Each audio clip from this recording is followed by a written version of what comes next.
Welcome back everyone to our series on radiocarbon dating. We ended off with question 2 and it reads, an ancient scroll allegedly originates from Greek scholars working in about 500 BC. A measure of its carbon-14 decay rate, however, gives a value that is 89% of that found in living organisms. So we'll say that the amount found in living organisms is 100%. How old is the scroll and could it be authentic? We'll use the exact same formula as we did in question number 1, and it looks like this, where we have y is equal to a times e to the power of negative nt, and it's negative nt because it's exponential decay. Y represents the final amount, a represents the initial amount, n is the rate which we will find using the half-life formula, and t represents the amount of years. So we're told that 89% of the original amount exists. We'll replace y with 0.89 times, let's say 1, the original amount being 1, for example. Of course, you don't need to write this part down. You can just write down 0.89. A, on the other hand, represents 100%. Once again, you don't need to write down the factor of 1. E to the power of negative nt.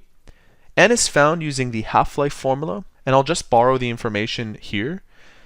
So using this formula, we'll replace T half, which is the half-life of carbon, with 5730. And when you solve for n, you get 1.2096 times 10 to the power of negative 4. I'll replace this number right into there. And with that negative in front of it, it becomes negative. So we have e to the power of negative 1.2096 times 10 to the power of negative 4 times t.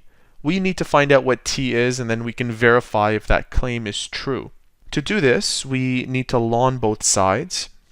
And when we ln both sides, the ln and Euler's number will cancel out. So this expression becomes the only expression on the right side of the equation.